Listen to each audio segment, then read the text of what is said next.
Objects and classes. Introduction. In this chapter, we will discuss the following topics. Introduction to object-oriented programming. Using predefined classes. Defining your own classes. Static fields and methods. Method parameters. Object construction. Packages. Documentation commands. Class design hints. Introduction to object-oriented programming. An object-oriented program is made up of objects. Each object has a specific functionality which is exposed to its users and a hidden implementation. Classes. A template or blueprint from which objects are made is a class. Create an instance of a class by constructing an object from a class. Encapsulation. It is combining data and behavior in one package and hiding the implementation details from the users of the object. The bits of data in an object are called instance fields, and the procedures that operate on the data are called methods. Inheritance. Concept of classes built by extending other classes. Objects. Instance of a class. Key characteristics of objects. The object's behavior. By supporting the same behavior, all objects that are instances of the same class share a family resemblance. Object state. Each object stores information about what it currently looks like. The object's identity. The state of an object does not completely describe it because each object has a distinct identity. Identifying classes. The process starts at the top with the main function in a traditional procedural program. There is no top in an object-oriented system. A simple rule of thumb in identifying classes is to look for nouns in the problem analysis. Methods, on the other hand, corresponds to verbs. Relationship between classes. The most common relationship between classes are dependence. Uses A. It is the most obvious and also the most general. Aggregation has A. It is easy to understand because it is concrete. Inheritance is A. It expresses a relationship between a more special and a more general class. Using predefined classes. Objects and object variables. To work with objects, first construct and specify their initial state, then apply methods to the objects. Constructors. It is a special method whose purpose is to construct and initialize objects. Constructors always have the same name as the class name. Example. Constructor for the date class is called date. New date of. It constructs a new object which is initialized to the current date and time. It can pass the object to a method. System.now.println of new date.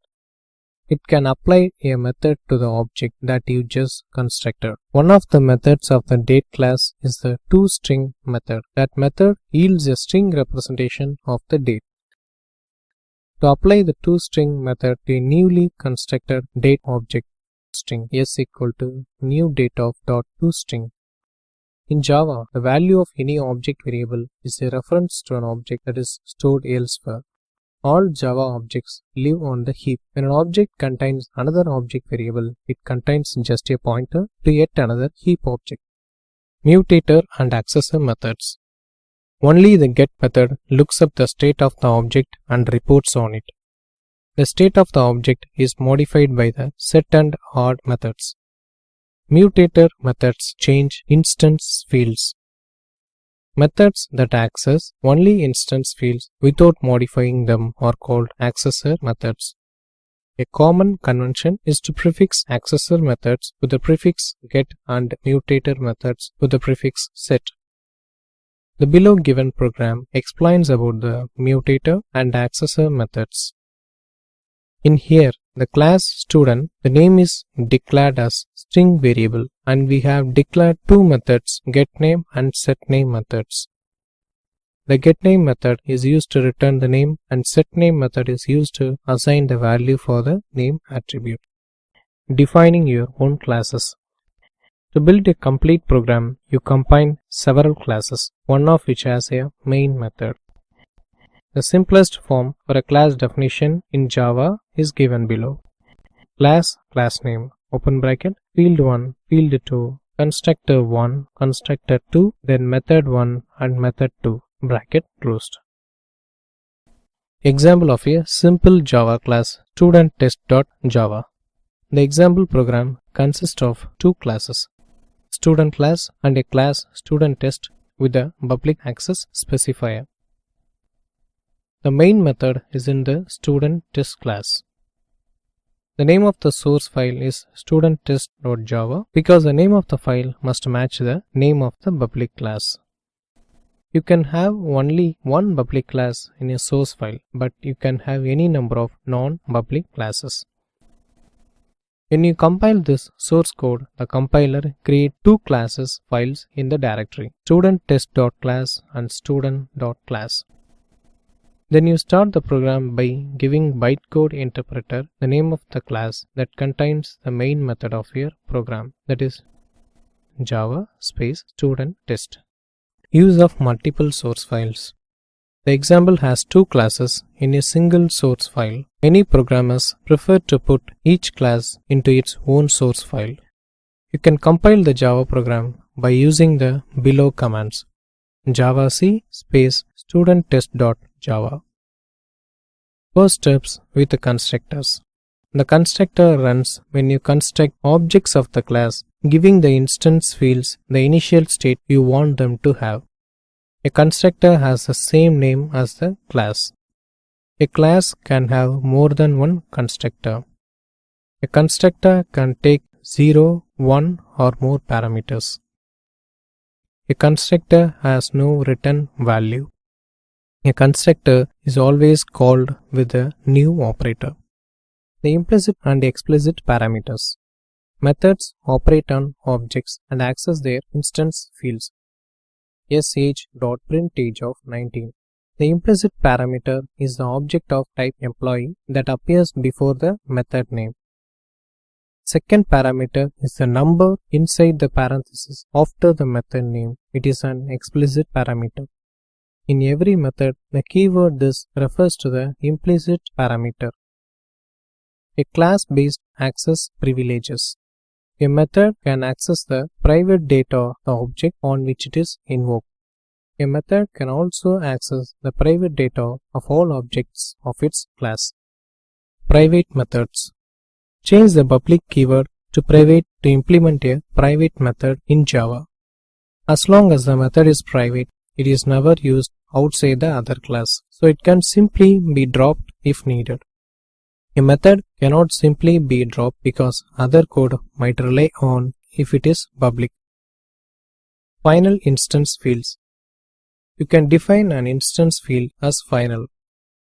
It must be initialized when the object is constructed. That is, you must guarantee that the field value has been set after the end of every constructor. Afterwards, the field may not be modified again.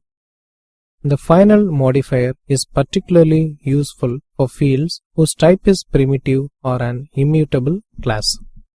For example, class student open bracket private final string name bracket closed. Static fields and methods. Static fields. If you define a field as static, then there is only one such field per class. In contrast, each object has its own copy of all instance fields. A static field belongs to the class, not to any individual object. Static constants. Static variables are quite uncommon. However, static constants are more common. For example, the math class defines a static constant public class math open bracket public static final double pi equal to 3.141592653589793238446 bracket closed. You can access this constant in your programs as math.py. Static methods. Methods that do not operate on objects are static methods. For example, POW method of the math class is a static method. Expression math.pow of x, a computes the power x power a. It does not use any math object to carry out its task. That is, it has no implicit parameter. Cannot access instance fields from a static method. However, static methods can access the static fields in their class. Use of static methods in two situations. When a method does not need to access the object state because all needed parameters are supplied as explicit parameters. For example, math.power. A method needs only to access static fields of the class. For example, student.getName of. Static fields and methods. The main method. You can call static methods without having any objects. For example, you never construct any objects of the math class to call math.power. The main method is a static method for the same reason. Public class application open bracket public static void main string arguments of open bracket construct objects here bracket closed. The main method does not operate on any objects. When a program starts, there are no objects yet. The static main method executes and constructs the objects that the program needs. Method parameters. Call by value. The method just gets the value that the caller provides. Call by reference. The method gets the location of the variable that the caller provides. A method can modify the value stored in a variable passed by reference, but not in one passed by value. Java always uses call by value. That means the method gets a copy of all parameter values. For example, consider the following call. Integer SID equal to 10. Student.display of SID. No matter how the method is implemented, we know that after the method call, the value of person is still 10. There are, however, two kinds of method parameters. Primitive types, numbers, Boolean values. It is impossible for a method to change a primitive type parameter. Object references. Methods can change the state of an object parameter. The reason is simple. The method gets a copy of the object reference, and both the original and the copy refer to the same object. Object construction. Java offers quite a variety of mechanisms for writing constructors. Overloading. If several methods have the same name but different parameters, overloading occurs. The compiler must sort out which method to call. It picks the correct method by matching the parameter types in the headers of the various methods with the types of the values used in the specific method call. A compile time error occurs if the compiler cannot match the parameters or if more than one match is possible. This process is called overloading resolution. Java allows you to overload any method, not just constructor methods. Default field initialization. If you don't set a field explicitly in a constructor, it is automatically set to a default value. Numbers to 0. Boolean values to false. Object references to null. Object construction. The constructor with no arguments. Many classes contain a constructor with no arguments that create an object whose state is set to an appropriate default. For example, here is a constructor with no arguments for the employee class. Class employee open bracket public employee of open bracket name equal to empty string salary equal to 0 hire day equal to new date of bracket closed. If you write a class with no constructor, then a no argument constructor is provided for you. This constructor sets all the instance fields to their default values. If a class supplies at least one constructor but does not supply a no argument constructor, it is illegal to construct objects without supplying arguments. Explicit field initialization. It is always a good idea to make sure that regardless of the constructor call, every instance field is set to something meaningful. The initialization value does not have to be a constant value. It can be a method call.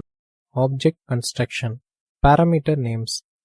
It can be somewhat frustrating to come up with parameter names when you write very trivial constructors. Some programmers prefix each parameter with an A. Parameter variables shadow instance fields with the same name. This keyword denotes the implicit parameter, that is, the object that is being constructed. The below given example shows the constructor employee which accepts two arguments, and this keyword is used to assign the value for the current instance. For example, public employee of string name, double salary, open bracket. This dot name equal to name, this dot salary equal to salary, bracket closed. Calling another constructor. If the first statement of a constructor has the form this, then the constructor called another constructor of the same class. Example, public employee of double s, open bracket, calls employee of string, double, this of employee hash plus next id, s, next id plus plus, bracket closed. Initialization blocks. You have already perceived two ways to initialize a data field: by setting a value in a constructor, by assigning a value in the declaration. There is a third mechanism in Java termed an initialization block. For example, integer a equal to a plus plus, a equal to next of a, bracket closed. Class declarations can contain arbitrary blocks of code. These blocks are executed whenever an object of that class is constructed. Here is what happens in detail when a constructor is called. All data fields are initialized to their default values 0, false or null.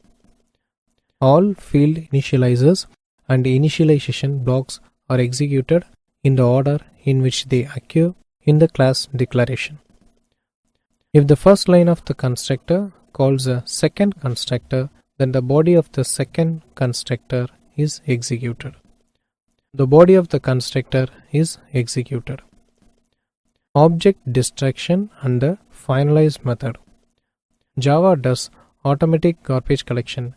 Manual memory reclamation is not needed. So Java does not support destructors. You can add a finalize method to any class. The finalize method will be called before the garbage collector sweeps away the object. If a resource needs to be closed as soon as you have finished using it, you need to manage it manually. Supply a close method that does the necessary cleanup and call it when you are done with the object. Packages. Java allows you to group classes in a collection called package. It guarantees the uniqueness of class names. From the point of view of the compiler, there is absolutely no relationship between nested packages.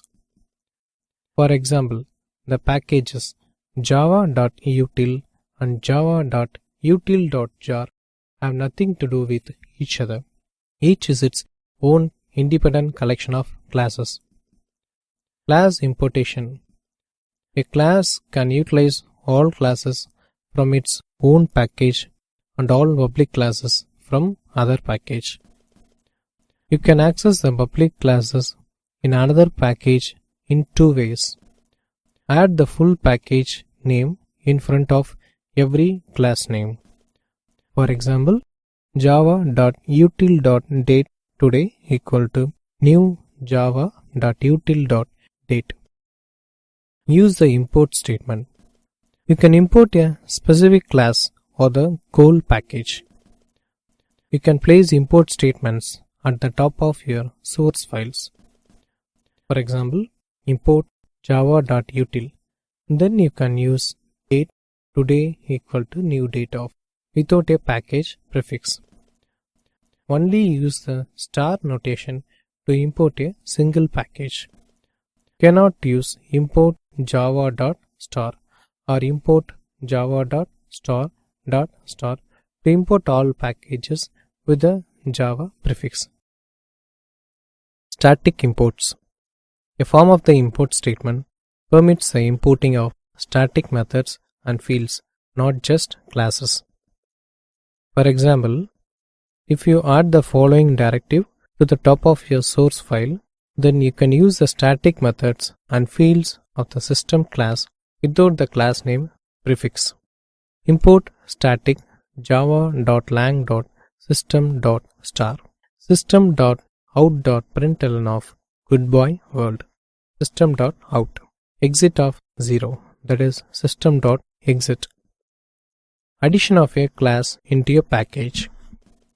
To place classes inside a package, you must put the name of the package at the top of your source file before the code that defines the classes in the package.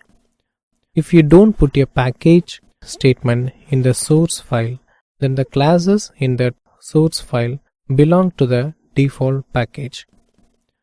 The default package has no package name. Place source files into a subdirectory that matches the full package name. For example, package com.host1.core.java public class employee open bracket and bracket closed. Package scope. Features tagged as public can be used by any class. Private features can be used only by the class that defines them.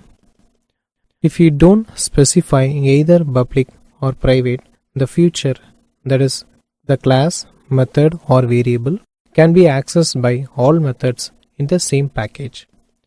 Variables must explicitly be marked private, or they will be default to being package visible. Documentation comments. The JDK contains a very valuable tool called JavaDoc that produces HTML documentation from your source files. Comment insertion. The JavaDoc utility extracts information for the following items: packages, public classes and interfaces, public and protected fields, public and protected constructors and methods. You can supply a command for each of these features. Each command is placed immediately above the feature it describes. A command starts with a /* and ends with a */. Each /*/ documentation command contains free-form text followed by tags. A tag starts with an ampersand such as @author or @param. The first sentence of the free-form text should be a summary statement. The JavaDoc utility automatically generates summary pages that extract these sentences. Class commands. The class command must be placed after any import statements directly before the class definition. The below example shows the multi-line commands. Example: public class command example open bracket public static void main string arguments of open bracket. Let's declare and print variable in Java. Integer I equal to 10. Here I is a variable. System.out.println of I bracket closed. Method commands. Each method command must immediately hit the method that it describes. In addition to the general purpose tags, you can use the following tags: @param variable description, which adds an entry to the parameters section of the current method. @return description adds a returns section to the current method. @throws class description adds a note that this method may throw an exception. Field commands. You only need to document public fields. Generally, that means static constants. Example: integer I equal to 10. Here I is a variable, that is field command. General commands.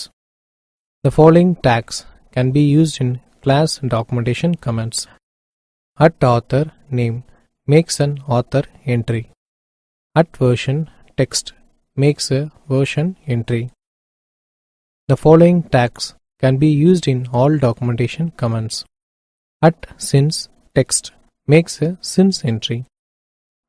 @deprecated text.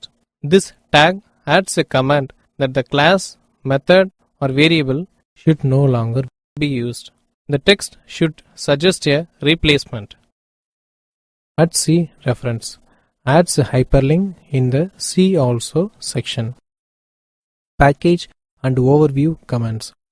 To generate package commands, you want to add a separate file in each package directory. You have two choices. Supply an HTML file named package.html. All text between the tags body tag and close body tag is extracted. Supply a Java file named packageinfo.java. The file must contain an initial Java doc command delimited with /double and single / followed by a package statement. It should contain no further code or commands. Command extraction. Assume that doc directory is the name of the directory where you want the HTML files to go. Follow these steps to extract the commands. Change to the directory that contains the source files you want to document. If you have nested packages to document such as com.hostman.core.java, you must be working in the directory that contains subdirectory com. This is the directory that contains the overview.html file if you supplied one. Run the command. For a single package, java doc-d doc directory name of package. To document multiple packages, java doc-d doc directory name of package 1 name of package 2. If your files are in the default package, java doc-d doc directory *java. If you omit the -d doc directory option, the HTML files are extracted to the current directory. Class design hints. The following are some hints that will make your classes more acceptable in well-mannered object-oriented programming circles. Always keep data private. Always initialize data. Don't use too many basic types in a class. Not all fields need individual field accessors and mutators. Break up classes that have too many responsibilities. Make the names of your classes and methods reflect their responsibilities.